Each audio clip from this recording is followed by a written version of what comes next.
Loyalty एक अच्छा word है ना। और अगर आप लॉयल हो, वो आपकी क्वालिटी में गिना जाता है। लेकिन आप किस इंसान के प्रति लॉयल हो, किन इरादों के प्रति लॉयल हो, किन किन वैल्यूज के प्रति आप लॉयल हो, that determines whether you are a good person और अ बैड पर्सन। सीधी सी बात है, क्योंकि वो चीज़ें क्या रिप्रेजेंट करती हैं, उसकी क्या प्रकृति है, उससे ही अफेक्ट पड़ता है इस चीज़ पे। ठीक है, लॉयल्टी क्वालिटी में ही गिना जाता है कि यार ये इंसान लॉयल है। ठीक है, अब एक और चीज़ की तरफ चलते हैं। कोई आपको सुंदर लगता है, हैंडसम लगता है, ठीक है, किसी के टुवर्ड आप अट्रैक्टेड फील करते हो, एवरीथिंग एज अ मीनिंग कि आपको पर्टिकुलर मतलब फेस का शेप क्यों पसंद है, ब्रॉड शोल्डर्स अगर आपको पसंद है, गोल चेहरा आपको अगर पसंद है तो क्यों पसंद है। ठीक है, एवरीथिंग एज अ मीनिंग। अब जब वो मीनिंग आप पता करते करते पीछे जाओगे, मतलब इसकी और डेप्थ में, मतलब इसका कॉज आप पता करने जाओगे कि मुझे ऐसे ही ये मेरा टाइप क्यों है। अगर ये मेरा टाइप नहीं भी है तो भी मुझे इससे अट्रैक्शन क्यों फील होती है। ठीक है, अब ये सारे क्वेश्चन का आंसर छुपा हुआ है आपके चाइल्डहुड सेल्फ पे, आपके टीनेज ईयर्स पे एंड अडल्टहुड जब स्टार्ट हुआ था। ठीक है, आपका जो चाइल्डहुड का सेल्फ है वो डिसाइड करती है कि अल्टीमेट कंफर्ट जोन क्या होगा हमारे लिए पूरी जिंदगी। जैसे एक बच्चे को ही पता है, एक बच्चा ही ढंग से बता सकता है कि कौन से अंकल आंटी मुझे सबसे ज़्यादा सेफ, या फिर फैमिली मेम्बर। ठीक है, एक बच्चा वो ही बता पाता है कि मुझे सबसे ज़्यादा सेफ कहाँ फील होता है, और वो बच्चा उस चीज़ को लेके ऑनेस्ट होगा पूरी तरह। ठीक है, not teenage self, not adult, क्योंकि ये दोनों एजेस में इनका फोर्टे कुछ और है। ठीक है, लेकिन चाइल्डहुड सेल्फ का फोर्टे है कि ये ढूंढना कि हमारे लिए बेस्ट कंफर्ट, मतलब कंफर्ट है क्या हमारे लिए। तो जब ये आपको समझ में आएगा कि इस इंसान के प्रति मुझे ये जो एक यर्निंग नहीं मैं बोलूँगी, लेकिन स्टिल ऐसा एक स्ट्रॉन्ग अट्रैक्शन इसीलिए मुझे फील होता है। ठीक है, इसका आंसर आप देखो कि क्यों, अगर ऐसा है तो क्यों मुझे आज से पहले, इतने सालों पहले जो बीता, वो आज तक इतना ताजा ताजा कैसे याद है, हरा भरा कैसे है, मेरा घाव इतना हरा भरा कैसे है। क्योंकि आप बार बार उस मोमेंट या सिचुएशन में बार बार एक तरह का चले ही जा रहे हो टाइम में पीछे जाके आप उसी सेल्फ में आ जा रहे हो। जैसे कि पास से ही पीपल अगर आप उनके साथ फंस चुके हो, कहीं रह रहे हो आप, ठीक है, तो डायनामिक्स चेंज ही नहीं हुए कभी। मतलब आप जैसे आज से 15 या 20 साल पहले उन्हें ट्रीट करते थे, वो आपको ट्रीट करते थे, सेम होता चला जा रहा है, सेम, कुछ भी चेंज नहीं है उस पर। बहुत सारे रीजंस हो सकते हैं, जैसे कि किसी को लेके आपके बहुत ही ज़्यादा बुरे एक्सपीरियंस है तो वो जल्दी से बदलता नहीं है ना। लेकिन स्टिल ये मैं वीडियो बना रही हूँ जो अडल्टहुड में पैर रख चुके हैं बहुत पहले, ठीक है, लेकिन अडल्ट बन ही नहीं पा रहे। होता है ना कि सॉरी आप अडल्टहुड में नहीं आ सकते, ये क्यों हो रहा है? इसका सोल रीजन है बायसनेस। आपकी सिचुएशन में गलती बिल्कुल भी नहीं थी, मतलब जो भी आपके साथ हुआ, जिस चीज को भी लेके आप तंग हो, उसमें आपकी जीरो गलती। ठीक है, हम ऐसे लेके चलते हैं, जीरो गलती। सिचुएशन में जीरो गलती हो सकती है, लेकिन आपके अंदर आपकी कितनी गलती है उसे मैं कह रही हूँ कि बायसनेस की वजह से वो गलती मानी जाएगी। लेकिन वो गलती, मतलब ऐसा नहीं है कि कोई अपॉर्चुनिस्ट उसका फायदा उठाएगा कि हे हाँ हाँ तेरी भी सिचुएशन में ऐसे, नो, सिचुएशन में आपकी कोई गलती नहीं है, वहां पर आपका जिसने जो भी है, आपके अंदर, आपके बाहर जो हुआ वो एक अलग बात है, लेकिन जो आपके अंदर हो रहा है उसका पूरी तरह आपका कंट्रोल है। अब आप कहोगे नहीं यार, जो बाहर होता है उसी की रिफ्लेक्शन अंदर रह जाती है। ठीक है, ये भी सही है, क्योंकि ब्रेन जो है उसका एक ही काम है मेमोरी स्टोर करना। और होता ना कि जो मेन मेमोरीज हैं उन्हीं की वजह से ही हम ऑटो में लगे हुए हैं। ऑटो मतलब हमें रोज उठ के सीखना नहीं पड़ता कि ब्रश कैसे करते हैं, क्या मूवमेंट होनी चाहिए हाथों की, मेरे मुंह के, मतलब बचपन में जिस तरह हमारे लग जा रहा है कहीं पे ब्रश, अब तो नहीं लग रहा ना फ्रीक्वेंटली वैसे। तो उसका काम है मेमोरी। तो ब्रेन अगर पास से ही सब कुक करके बना रहा है, मतलब आप जितना जो भी आप अपना आज जी के जा रहे हो, उससे ब्रेन ही कंक्लूजन सब कुछ निकाल के उसको स्टोर कर रहा है। वो मैं समझती हूँ। लेकिन ये सेंसिटिविटी कहाँ से आ रही है? Your heart is a sensitive organ. क्यों सेंसिटिव है?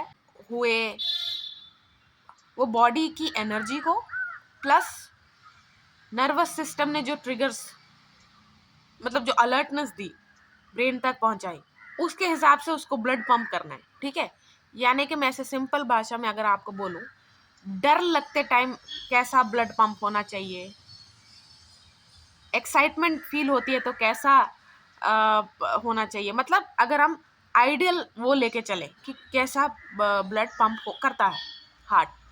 लेकिन हमारे जो एक्सपीरियंसेस है लाइफ में उसकी वजह से सब इधर उधर हो गया, मतलब कंफ्यूज हो गया। गुस्से में हम जैसे अगर हमें गुस्सा आ रहा है तो डर भी साथ में आ रहा है कि मैं ये गुस्सा दिखा नहीं सकता, मतलब वो मेरी मेमोरी है कि I was not allowed to show my anger. So क्योंकि या तो उसके बाद मुझे पनिश किया गया या फिर मतलब मुझे सब छोड़ के चले गए, कुछ भी रीज़न हो सकता है। तो उस मेमोरी के हिसाब से आपके इमोशंस ट्रिगर हो जाते हैं। उसके बाद जो हार्ट है, जो ऑलरेडी एक, मतलब वो सेंसिटिव ही होना चाहिए। ठीक है, हार्ट सेंसिटिव मतलब वैसा वाला नहीं कि मतलब समझ रहे हो ना, कि कमजोर वाला नहीं। सेंसिटिव मतलब कि पिकअप जल्दी कर लेता है। तो आपकी बॉडी में सिर्फ हार्ट तो नहीं है, आपके फेफड़े भी हैं, आपके किडनी, लिवर, ये सब कहाँ जाएंगे? इसीलिए मैंने जो आपने अगर थंबनेल में देखा होगा, मैंने लिखा है इफ़ यू आर, मतलब ये नहीं लिखा मैंने, क्या लिखा है थंबनेल में, अभी मैंने थंबनेल बना दिया है, मेरे को याद नहीं आ रहा। अच्छा चल, मतलब आप अपने आप को क्वेश्चन करो, why am I a one organ man और वुमन? मैं क्यों बाकी ऑर्गन्स की तरफ ध्यान ही नहीं दे रहा? ऑर्गन्स छोड़ो, बोन्स, आपके आपकी स्किन, हर चीज पे आपका ध्यान क्यों नहीं जा रहा? ये आपको अपने आप को क्वेश्चन करना ही करना है। अब जो ये सेंसिटिव को बात, इसको ही कंटिन्यू करते हैं। आपकी टीनेज सेल्फ, जो टीनेज फेज है, वो क्या लेकर आता है? अटैचमेंट कैसे, मतलब अटैचमेंट कैसे बनाई जाती है अपने आप को, जो आपको पसंद है चीज़ें, उनसे फुली 100% कैसे जोड़ा जाता है। मैं वहाँ लॉयल्टी की बात नहीं कर रही हूँ। और उस टाइम पे आप अपने आप को समझो, आप एक ऐसा पौधा हो जिसके हर ब्रांच में, मतलब ऐसा पौधा आप इमेजिन करना जिसमें फल भी लगते हैं। ठीक है, क्योंकि इस एग्जाम्पल में मुझे फल की ज़रूरत है। ठीक है, फल वाले पौधे की ज़रूरत है, पेड़ की ज़रूरत है। तो आप वो वाला पौधा हो उस टाइम पे, जो हर अपने ब्रांच पे स्टेम, उसका स्टेम इतना अच्छे से वर्क कर रहा है कि हर जितनी भी निकले हैं ब्रांचेस, सब में फूल आ गए, सब में, मतलब पूरा पौधा पूरी तरह भरा हुआ है फूलों से। तो एक्सपेक्टेशंस क्या होती हैं कि फल जो है, सभी जैसे ही फूल गिरेगा उसके बाद फल ही आएगा, एक्सपेक्टेशन यही है। लेकिन ये कितना पॉसिबल हो पाता है, ये अडल्टहुड जो फेज है वो डिसाइड करता है। इसका क्या मतलब? अडल्टहुड आपको हेल्दी डिटैचमेंट सिखाता है। हेल्दी, अगेन, अगर आप वन ऑर्गन वुमन हो, मैन हो, तो तो आप अडल्टहुड में आकर भी, वैसे तो मैंने बोला कि आप अडल्टहुड में नहीं आ सकते, लेकिन आप एंटर कर चुके हो, लेकिन अडल्ट बन नहीं पाओगे, क्योंकि डिटैचमेंट जो स्टाइल हो जाएगा वो आपका पूरी तरह ही, अगर आप ब्रेन ओरिएंट हो, हार्ट ओरिएंट हो, ठीक है, इन दोनों में से जो भी है आपका, या फिर आप ऐसे इंसान हो कि दोनों की इतना सुनते नहीं हो, आप पूरे बॉडी, मतलब आपको देखना है आप इस वक्त अपनी एनर्जेटिक बॉडी में हो, यानी कि आप सिर्फ अपनी ऊर्जा को संचित करना सीख रहे हो, ऊर्जा से पूरी तरह काम लेना सीख रहे हो। होता है ना कि जो ये नहीं मैं बोलूँगी कि सिर्फ फिटनेस हो, योगा, ऐसे नहीं बोलूँगी, लेकिन कैसे मैं समझाऊँ, वेट, ऊर्जा मतलब कि पूरी तरह आप ऐसे हो चुके हो कि मैं अपनी ऊर्जा किस पे लगाऊंगा या लगाऊंगी। आप ये ध्यान नहीं दे रहे हो कि कभी कभी उससे हटना भी आपकी बॉडी को पसंद है, कि कभी कभी उससे हटना भी आपकी बॉडी चाहती है, आप इस पे ध्यान नहीं दे रहे। आप बस ऐसे हो गए हो कि नहीं, मुझे ये कुछ चीज़ें करनी है, मतलब पूरी तरह समझ लो कि आप इतना दिमाग लगा के या दिल से काम ही नहीं ले रहे हो। आप सिर्फ अपना, होता ना कि रोटी कपड़ा मकान टाइप, कि बस यही मेरे गोल्स हैं और इसके लिए जो जो लगेगा वो मैं कर रहा हूँ, कर रही हूँ, और बस मैं ऊर्जा के साथ ही चलती हूँ। ऊर्जा के लिए मैं खाना खाता हूँ ताकि एक बार संचित करके, मतलब रेस्ट वेस्ट करके मैं अपना काम पूरा कर सकूँ। एक होता है आप अपनी मेंटल बॉडी में हो, ठीक है, मेंटल बॉडी आपको सेक्सुअल, आपके सेक्सुअल एनर्जी से बिल्कुल ही वो कर देती है, कट कर देती है, जब आप अपनी मेंटल बॉडी में हो, जब आप मेंटली ही सब कुछ देख रहे हो, सब कुछ वो कर रहे हो, ठीक है, वहाँ पर आप इतना सोचते नहीं हो, इसीलिए जो ज़्यादा ब्रेनी हो जाएगा ना, हो जाएगी, उसका कोई इंटरेस्ट नहीं रहता। अब ना ये इसको अप्रिशिएट करना, इसको ग्लोरीफाई करना, it's not a good thing किसी भी चीज़ को, क्योंकि ये सारी चीज़ों को मिल के आप बने हो। लेकिन जब आप सिर्फ ब्रेनी हो तभी आपको लोग पसंद कर रहे हो, आपको इस चीज़ को ग्लोरीफाई कर रहे हैं, ये चीज़ सही नहीं है। बट जैसे कहीं कहीं जगह दिमाग से काम लेना भारी पड़ जाता है कि यार मैंने अपनी इंटेलिजेंस लगाई थी, लेकिन यहाँ पे इंटेलिजेंस की कोई ज़रूरत नहीं थी, बस फीलिंग की ज़रूरत थी, बस फील करना था। जैसे ब्रेन आपको इमोशन दे रहा है, उसने आपको सारे इमोशंस प्रोवाइड किए हुए हैं, ब्रेन को ज़रूरत नहीं है, आपको ज़रूरत है, इसलिए आपको प्रोवाइड किया जा रहा है। ब्रेन उसको बना वो दे ब्रेन ही रहा है, लेकिन उसको ज़रूरत नहीं है। उसको आपने फील करने की जगह, यानी से यहाँ से फील करने की जगह आप ब्रेन को ही वापस दे रहे हो ना, तो ब्रेन क्या करेगा, उसके पास तो मेमोरी बेस्ड चीज़ें हैं ना, वो इसलिए वो प्रेजेंट में नहीं रह पाता। ब्रेन को प्रेजेंट में लाना थोड़ा मुश्किल होता है, तो वो क्या करेगा, उसको सप्रेस कर देगा। फिर आप मेमोरी लॉस वगैरह चीज़ें आप देखोगे, सुनोगे आप ऐसी चीज़ें कि यार मैंने ना बहुत ज़्यादा सप्रेस कर दिया। इसीलिए हमारे घर में भी ना आप देखो, मम्मी पापा जो भी आपके ज़्यादा भुलक्कड़ है, भुलक्कड़ मतलब कि अरे अरे आपने ये ऐसे खुला छोड़ दिया, कहाँ चले गए आप, अपना ही चीज़ें, मतलब ऐसे कहाँ चले गए आप, ऐसे फील करोगे आप। क्योंकि एज पेरेंट्स हमें तो नहीं पता यार उन्होंने क्या क्या सप्रेस कर दिया, उन्होंने क्या क्या, मतलब हम नहीं बता सकते ना क्या क्या उन्होंने सेक्रीफाइस कर दिया।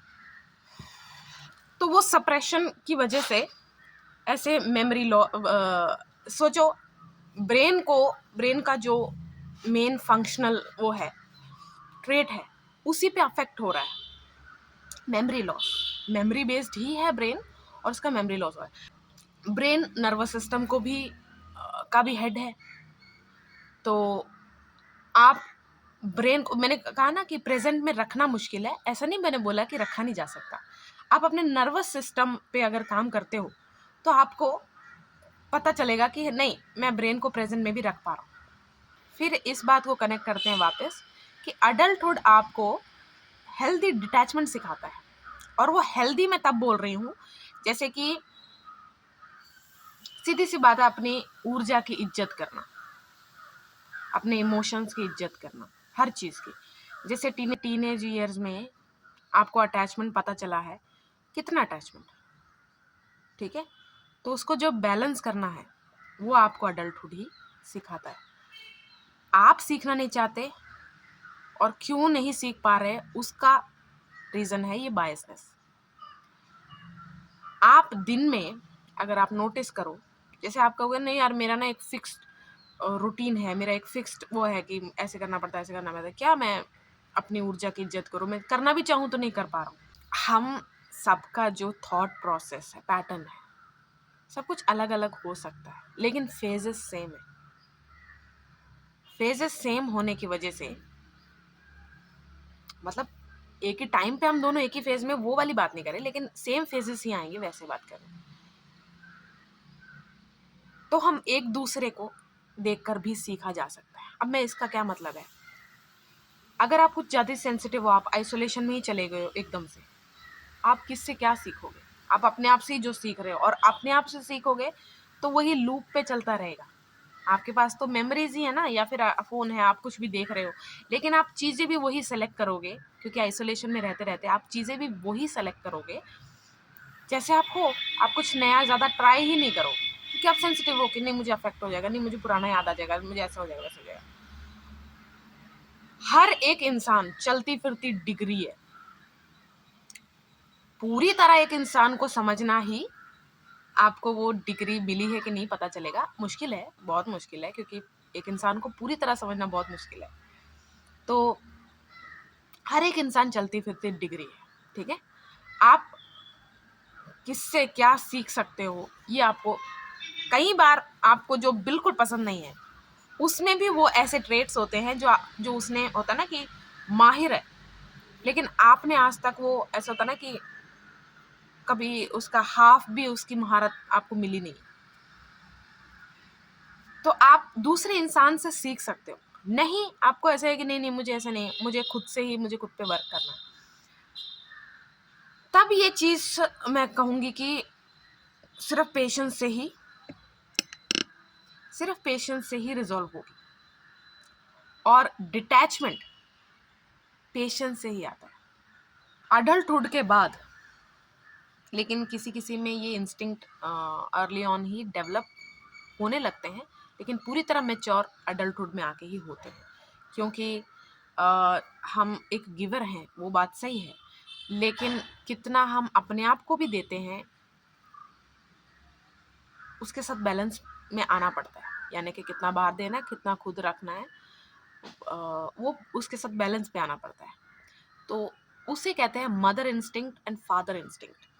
आप देख लेना कोई भी आपके ग्रुप का, या फिर आप ही हो वो, मदर है फादर है, मतलब मदर फादर का मतलब आपको समझ नहीं आया तो मैं बताती हूँ। माँ का अगर मैं बोलूँ तो आप समझो कि आप प्रेग्नेंट हो, बच्चा आपके पेट में, लड़का लड़की आप जो भी हो, मैं आप ऐसे इमेजिन करो। इंसानी दिमाग बहुत ही ज़्यादा केपेबल है बहुत सारी चीज़ों का, ठीक है। तो आप ऐसे ही इमेजिन करो कि आपके पेट में बच्चा है। अब उस बच्चे के लिए आप हर चीज़ से लड़ भी जाओगे, हर चीज़ को परखोगे कि अब हर चीज़ मेरी इसी थॉट प्रोसेस से होके गुजरती है कि इसके लिए सही है, इसके लिए सही है। मदर इंस्टिंक्ट ऐसे बोल रही हूँ। फादर इंस्टिंक्ट, मेरा बच्चा आने वाला है, ठीक है, उसकी माँ उसका सब कुछ देख रही है, सब कुछ, वहाँ तो मैं कुछ नहीं कर सकता ना मैं प्रेग्नेंट नहीं हो सकता, लेकिन मेरा बच्चा आने वाला है। मेरी वाइफ लिटरली अपने बॉडी से ही उसको सब दे रही है, उसका जो भी है, बच्चे को बड़ा कर रही है, उसका फ्लैश डेवलप हो रहा है, उसका ब्रेन, सब कुछ मेरी वाइफ प्रोवाइड कर रही है। तो यहाँ पर मैं क्या प्रोवाइड करूँ? मेरे बच्चे को किस किस चीज़ की ज़रूरत पड़ सकती है? अगर मेरी वाइफ को मतलब उसको कोई कमज़ोरी आ रही है तो उसको जल्दी से मैं फिल कर सकता हूँ, अगर वो नहीं उसको जान पा रही। मतलब एक के पेट में बच्चा है, एक के दिमाग में बच्चा है कि ऐसा होगा वैसा होगा, हर चीज़ सोच समझ के, फादर इंस्टिंक्ट। तो आप देखो, मदर इंस्टिंक्ट तो ऐसे है कि कोई चीज आपके अंदर ही है तो आपको पूरी तरह ही आप एक वॉरियर बन जाते हो कि पास नहीं आना, दूर रहो, पूरा ऐसे हो जाता है, गुस्सा भी बढ़ जाता है, मतलब सेंसिटिव हो जाता है इंसान की, इधर से पंगे नहीं। और फादर इंस्टिंक्ट की बहुत ज्यादा अलर्ट हो जाना, एक सेंसिटिव हो रहा है, एक अलर्ट हो रहा है, मतलब ब्रेन को 100% एक्टिव कर रहा है कि वही है ना अलर्टनेस, मतलब सेंस करना हर चीज। हाँ ठीक है, आपकी बॉडी भी जैसे होता है ना टेम्परेचर वाइज वो भी डिटेक्ट कर सकती है चीजें, जैसे कुछ चीज पास में ठंडी है तो उसके जरूरी नहीं है कि पूरा उसके साथ लग के ही आपको समझ में आएगा, उसकी जो सेक आती है, सेक कह रहे हो जो भी है, वो आता है तो आपको पता चल जाता है कि ये चीज ठंडी है, इसके नियर बाय मुझे जाना नहीं है, बॉडी कैन डिटेक्ट। लेकिन अलर्टनेस जो ब्रेन देता है, जो नोटिसेबल चीजें हैं वो सब टाइनी माइन्यूट हर चीज को पिकअप करना ब्रेन की क्वालिटी है वो। इंट्यूशन हम जिसे कहते हैं ना, वो अच्छे नर्वस सिस्टम को ही इंट्यूशन अच्छा होना बोलते हैं, जल्दी पिकअप कर लेना। ठीक है, तो आप क्या खा रहे हो, कैसा खा रहे हो, एक बच्चे की डाइट खा रहे हो आप, एक टीनेजर वाली डाइट खा रहे हो आप। जब मैंने अटैचमेंट बोला तो आप समझ जाओ कि मुझे ऐसा खाना बहुत पसंद है, समझ लो मुझे रजसिक खाना बहुत पसंद है, तीखा ऐसे चटपटा सब कुछ ऐसे, मुझे तामसिक ज़्यादा पसंद है, मीट, मतलब होता ना कि ऐसी ऊर्जाएं पैदा करता है जो, चलो इस भाषा में बात नहीं करते क्योंकि ऐसा भी हो सकता है जो इन सब में मानता ही नहीं कि इसका क्या मतलब है। मतलब कि आप अपने टंग के लिए खाना खाते हो, आप अपने मन के लिए खाना खाते हो, या आप अपने पेट के लिए खाना खाते हो। ठीक है, पेट के लिए मतलब आप अपना डाइजेस्टिव सिस्टम, ये सब डाइजेस्टिव सिस्टम वगैरह वो करके, ठीक है, आप बॉडी के लिए खा रहे हो, आप अपने मूड के लिए खा रहे हो, या आप अपने होता है ना कि हॉर्मोन्स के लिए खा रहे हो। तो आप अपने डाइट चेक करो कि आप एक बच्चे की तरफ तो खाना नहीं खा रहे और अपने बचपन की तरह तो नहीं खाना खा रहे। देखो, कंफर्ट फूड कंज्यूम करना is not a bad thing, लेकिन आप बच्चों जैसा खाना खाओगे ना तो बच्चों जैसा ही आपका बनता जाएगा। रहन सहन अगर आपका बच्चों जैसा है, रेकलेस, रेकलेस नहीं, मतलब सारे बच्चे रेकलेस नहीं होते, लेकिन इतना भी नहीं है कि उनको घर जाके अपना रूम संवारने का टेंशन है ना, मतलब उनकी टेंशन अलग है। हर हाउस होल्ड में नहीं, आई नो सबका बचपन अलग अलग होता है, लेकिन एक बच्चे को मैं इन जनरल बोल रही हूँ, आप अपने से जैसा भी आपका मैच करता है आप कर लेना। आपका रहन सहन नोट करो कि आप अभी भी एक बच्चे की तरह तो नहीं रहते। अब फिर आप देखो बात कैसे कर रहे हो, आप एक बच्चे की तरह तो नहीं कर रहे। बच्चे को सब माफ होता है, आप अगर देखोगे हम उसको उसके मुंह से गालियां भी सुनते हैं, मतलब बच्चे को गाली सिखानी नहीं चाहिए पर उसने सीख लिया, जैसे वो ऐसे करके गाली देता है तो हमें इसको तो अरे क्यूट तो लग रहा है, जो बोला वो अच्छा नहीं है, उसको जो भी है समझाते हैं, पनिश करते हैं उसके मम्मी पापा, वो अलग बात है, लेकिन हम ऐसे बोलते हैं कि आप देखो आप बात एक बच्चे की तरह तो नहीं कर रहे। मतलब आज भी आप बात या तो ज्यादा ही कर दे रहे हो या कम कर रहे हो। ठीक है, क्योंकि बच्चे को नहीं पता होता ना बैलेंस्ड कॉन्वर्सेशन किसको कहते हैं। फिर है आपकी इच्छा, क्या बनना। आप एक बच्चे की तरह तो नहीं बनना चाहते, एक बच्चा बनना ही तो नहीं है आपका अंदर से एक खुशी। आपकी खुशी किस में छुपी है, बच्चा बनने में। ये सारी चीजें रोकेगा mother instinct and father instinct को आपके अंदर डेवलप होने से। और यही दोनों चीजें, देखो एक मदर में दोनों क्वालिटी होती है। सोचो एक सिंगल मदर है, उनके हस्बैंड की डेथ हो गई, ठीक है, नहीं है वो प्रेजेंट किसी भी कारणवश, तो बच्चे का माँ और बाप दोनों, मैंने तो बोला ना, माँ तो पूरे वॉरियर उसमें आ जाती है। अब एक बाप है, ठीक है, बच्चा वो हो गया, सब कुछ हो गया, वो उस बच्चे को माँ का ही दूध चाहिए था लेकिन नहीं मिला, तो अब उसको दिमाग लगाना पड़ता है, 100% अपना ब्रेन एक्टिव करना पड़ता है, पूरी तरह अपना ब्रेन जोड़ना पड़ता है उस बच्चे के साथ। आपने देखा हो ना, स्किन टू स्किन वो करते हैं सब कुछ, वो पूरी तरह बच्चे से जुड़ने का एक तरीका होता है, क्योंकि किसी से जुड़ना सिर्फ ऐसे थोड़ी आप चलो छोड़ो, मुझे वो पेडोफाइल से याद आ गया, ऐसा नहीं होता। किसी से जुड़ने का एक सोल तरीका सिर्फ सेक्सुअली नहीं होता, ठीक है। तो बच्चे के साथ जुड़ाव महसूस होना और मदर फादर इंस्टिंक्ट में ये सारी चीज़ें, मतलब एक बच्चे को देखकर उसने जो भी आपके साथ किया, जो भी करने, जैसे आप उसके बाप नहीं हो, माँ नहीं हो, भाई, कुछ भी, कोई रिश्ता नहीं है, स्ट्रेंजर है पूरी तरह बच्चा, वो आपसे काफ़ी छोटा है, आप बहुत बड़े हो, बच्चा है, सीधी सी बात है। मुझे क्यों बताना पड़ रहा है कि बच्चे की क्या एज होगी, क्या होगा, बच्चा है, सीधी सी बात है।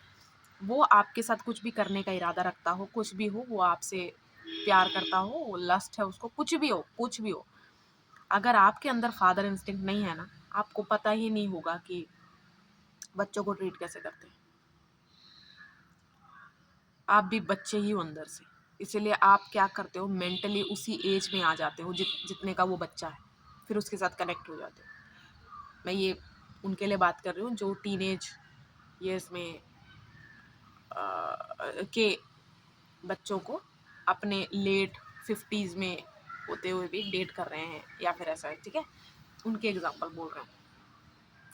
उन सब का नहीं मैं बोल रही कि जो 30 साल के हैं वो 40 साल के इंसान के साथ, या फिर जो 40 के हैं वो 50 साल के इंसान के साथ, 10-15, ये सब उनका नहीं मैं बोल रही, ठीक है। जो अपने लेट 30s में है वो, उन सब की बात नहीं मैं बोल रही। तो ये मदर फादर इंस्टिंक्ट आएंगे कैसे? वो आएगा क्रिएशन, आपके अंदर प्रो क्रिएशन से पहले क्रिएशन की जो क्रिएशन है वो आपके अंदर एग्जिस्ट करता है। क्रिएशन से मेरा क्या मतलब,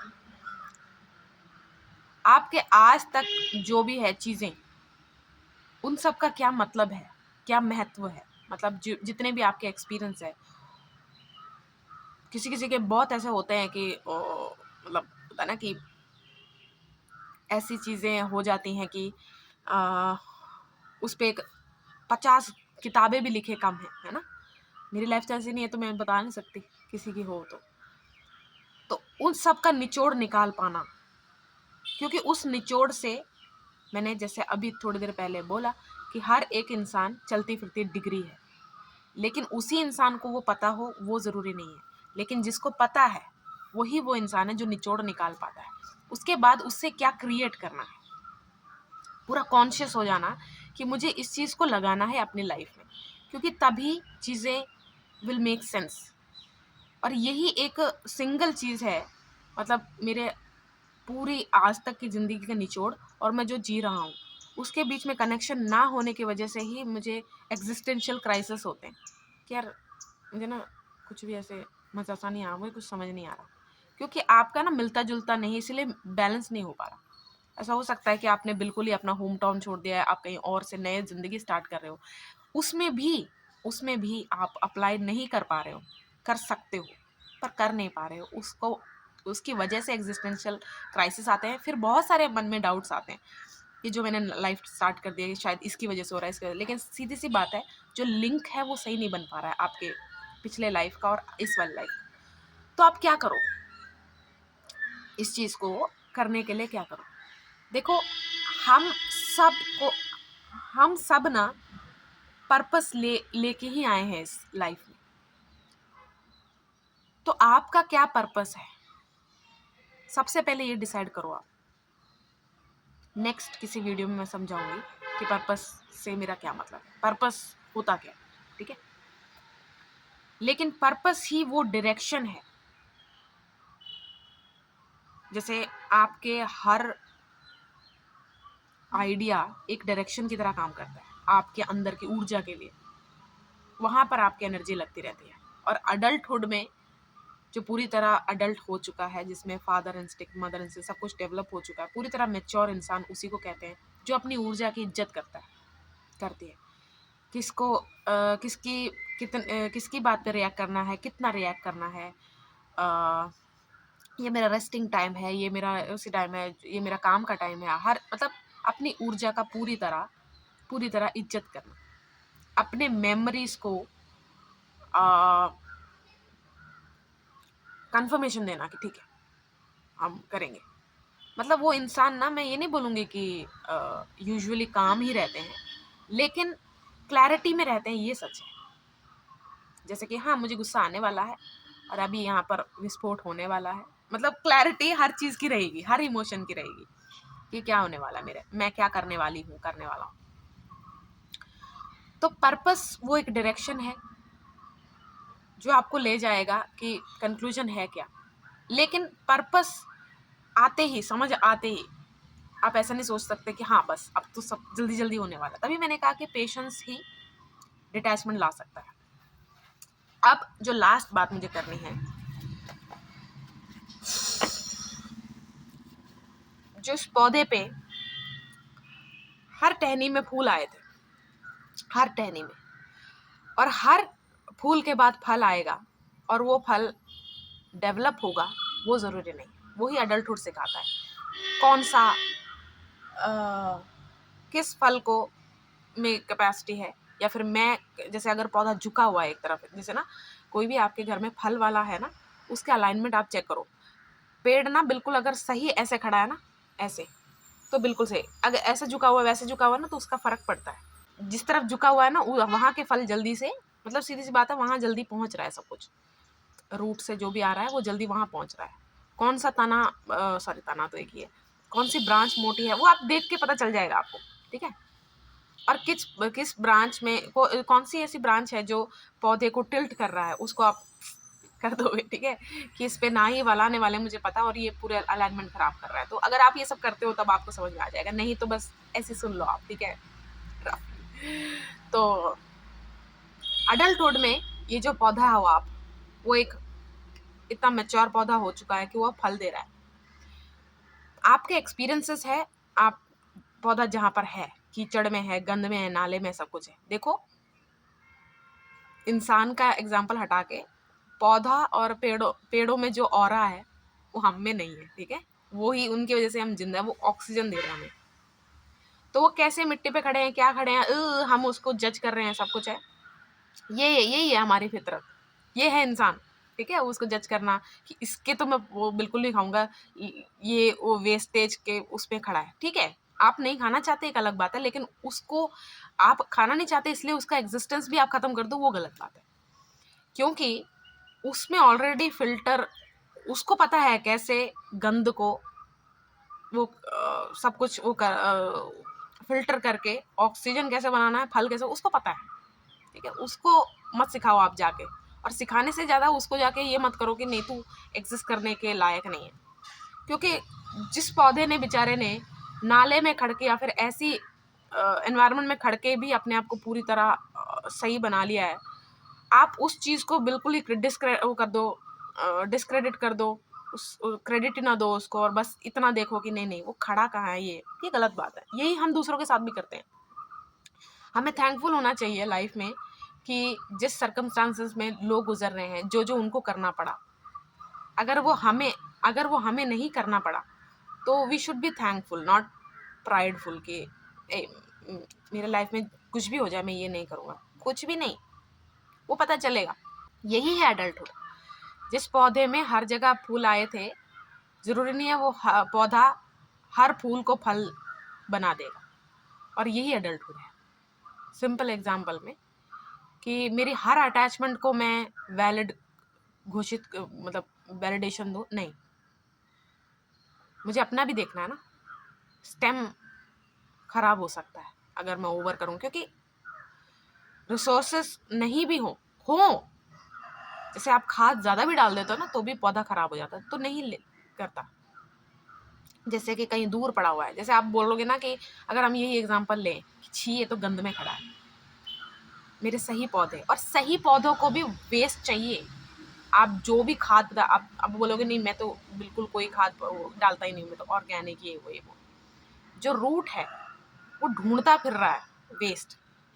ज़मीन में बहुत सारे ऐसी चीज़ें हैं जो वेस्ट हैं।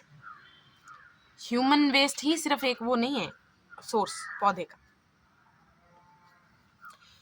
तो अडल्टहुड में आके जब आप ये चीज़ें सीख लेते हो और इस फेज़ की अगर आप इज्जत करो, इस फेज़ को अगर समझना चाहो तो ये आपके लिए अच्छा है, क्योंकि आ तो चुका है ऑलरेडी ये फेज़।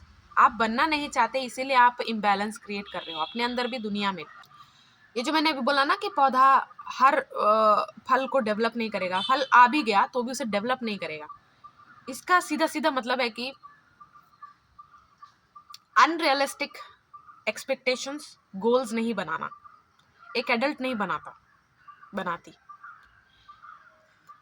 अनरियलिस्टिक से मेरा क्या मतलब है, कल से मैं ऐसे ही जीने वाला हूँ, कल से मैं यही हूँ, कल से मैं न्यू हूँ, ये हूँ, वो, ठीक है।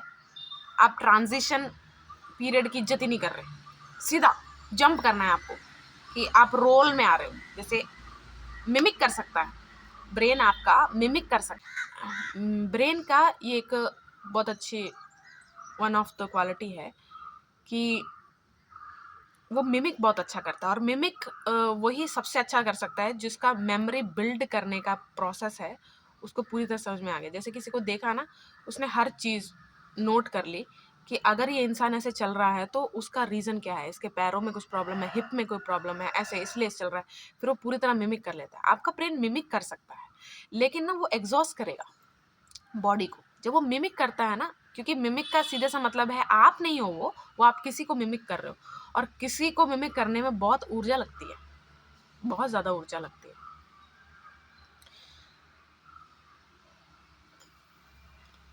तो आप अगर एकदम से कल से एक नए ड्रेसिंग, आपने शॉपिंग कर लिया, आपने सब कुछ कर लिया, आप नए इंसान हो, ऐसे नहीं होगा। ट्रांजिशन पीरियड आपको लेना ही पड़ेगा। तो अनरियलिस्टिक एक्सपेक्टेशंस एंड गोल्स मत सेट करो अपने लिए, अपनी ऊर्जा को वेस्ट मत करो। ओवर थिंकर्स के लिए मतलब फालतू में ही सोच जाना, ये होता क्या होता, एक होता है आप ऊर्जा बिना खर्च किए, आपका ऑटोमेटिक है। किसी किसी में सुपर पावर होती है कि वो ओवर थिंकर्स भी हैं लेकिन वो काम भी है, मतलब वो अपना मल्टी टास्किंग कर रहे हैं, उनको कोई ज़्यादा फर्क नहीं पड़ रहा कि ये दिमाग में चल रहा है, काम कर रहे हैं, सब कुछ काम बहुत एफिशिएंटली कर रहे हैं, जो काम कर रहे हैं उसमें फ़र्क नहीं पड़ रहा, दिमाग में भी फुल ऑन चल रही है फिल्म और वो काम भी अच्छे से कर पा रहे हैं। और एकदम से उनका थॉट रुक जाता है कि ओके, बात समझ में आ गई, और एकदम से वो सोचना भी रोक देते हैं। लेकिन अगर आप ऐसे हो, सोचते ही रहते हो, सोचते रहे, अपनी एनर्जी की कोई इज्जत नहीं है, उसकी वजह से सारा कुछ खराब हो रहा है, फिर आप अडल्टहुड में नहीं आ सकते। और फालतू के इन्फ्लुएंस में भी नहीं आना। जैसे कि फालतू का इन्फ्लुएंस क्या, कि रोल एक होता ना कि ये रोल में आना है, मुझे अब ये रोल करना है, क्योंकि ये रोल बहुत ज़्यादा दुनिया में फेमस है, एंड फेमस से ज़्यादा अप्रिशिएटेड है कि मैंने तो खाना बनाना सीखा ही नहीं, मैं अपने लिए नहीं बनाता या बनाती, तो आप राशन खाओ, जो आप कमा के ला रहे हो वो खाओ। ये एक मिथ है कि एक प्रोवाइडर होगा, दूसरा रिसीवर होगा, ये एक बहुत बड़ा मिथ है। आप दोनों एक दूसरे को क्या प्रोवाइड कर रहे हो वो एक अलग हो सकता है। जैसे आप बीज ला के दे रहे हो जमीन पे, आप बीज बो रहे हो, ठीक है, तो आप ये नहीं बोल सकते कि पौधा मैंने बनाया, क्योंकि वो बीज कब टूटेगा, कैसे डेवलप होगा पौधा, उसमें से कैसे अंकुरित होगा, वो सब बीज को बढ़ने देना है तो वो मिट्टी ही डिसाइड करती है। तो फालतू के ऐसे मत सोचो, और ये मत फालतू का ऐसा मत करो मैं तो प्रिंसेस ट्रीटमेंट ही वो करूँगी, मैं कुछ नहीं करना चाहती, मुझे पैसे भी ला के दो, मेरे लिए खाना बनाओ, नहीं। वही है ना, फिर आप अडल्टहुड में नहीं आ जाइए, बचकानी हरकतें हैं ये सब एक्चुअली। इसके नेम्स अलग हो सकते हैं कि प्रिंसेस ट्रीटमेंट या फिर प्रिंसेस ट्रीटमेंट या फिर अमन अल्फा, ये सब हो सकता है, नाम जो भी सोचे, ये सब बचकानी हरकतें हैं। एक एडल्ट नहीं, आप किसी भी आपने देख लेना, जो भी सबसे ज़्यादा मेच्योर इंसान होगा ना आपके अंदर, मेच्योरिटी का मतलब एज नहीं है, कोई डिग्री नहीं है, ये यहाँ से पढ़ा वहाँ से पढ़ा, कोई रेपुटेशन नहीं। मेच्योरिटी का सीधा सीधा मतलब है father mother instinct fully developed है उस इंसान में। उसको ये सब फनी तो मुझे पता नहीं, लेकिन इस सब का कुछ मैटर नहीं करेगा, ठीक है। तो फालतू के रोल्स में भी मत ऐसे अपने आप को रखो कि मैं तो ये हूँ, मैं तो नहीं करता या करती नहीं, मुझे नहीं आता कैसे ड्राइव करना। ये फ्लेक्स नहीं है। अगर हाँ आप ड्राइव करना चाहते थे लेकिन आपकी हिस्ट्री है कि हर कोई आपको रोकता था, ए ये तेरा काम नहीं है, या फिर हम नहीं तेरे को सिखाएंगे, या फिर आप खुद ट्राई कर रहे हो तो पूरी तरह आपको बुली किया जा रहा है, वो ऐसी आपकी हिस्ट्री है तो समझ में आता है। लेकिन फिर भी आप कोशिश करते रहो, ठीक है, सीखते रहो। और प्लीज़ ड्राइव करते वक्त एक चीज़ याद रखना, अगर आप बुली किए जाते हो, हे आप पे हंसा जाता है, तो देखो जब आप एक बार सड़क पे आ गए ना तो फॉर्मल हो जाओ, वहाँ पर्सनल होने की कोई ज़रूरत नहीं है। पर्सनल मतलब बस ये नहीं देखना है कि मैं जब ऐसे मोड़ती हूँ तो मुझे ऐसा देखा जाएगा, मैं कमज़ोर तो नहीं दिख रही, मैं वहाँ पर कमज़ोर वमज़ोर कुछ नहीं है। इवन बाय द बुक भी नहीं जा सकते आप, जैसे आपने ड्राइविंग लाइसेंस बना है आपको तो आपको समझ में आएगा जो भी आपने वहाँ टेस्ट दिए हैं, ठीक है जो भी आपने आंसर्स किए हैं उसका रोड पे कोई लेना देना नहीं है। जहाँ मैं रह रही हूँ वहाँ तो जैसे मैं क्या बोल रही हूँ आप समझ आ जाएगा, आपको सब देखना पड़ता है। आप मतलब सबका क्या मतलब है, जो आपके साथ चल रहे व्हीकल, सीधी सी बात है आपको वो अवेयर अलर्टनेस में रहना पड़ता है। ओके, तो आप देखो कि आपके पास अडल्टहुड की टिकट आएगी या नहीं आएगी, अब नहीं जा पाओगे आप, ठीक है।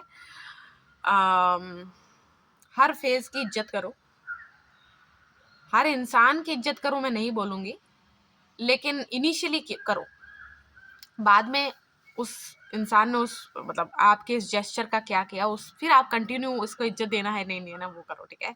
Okay, all the best everybody. Okay, bye bye.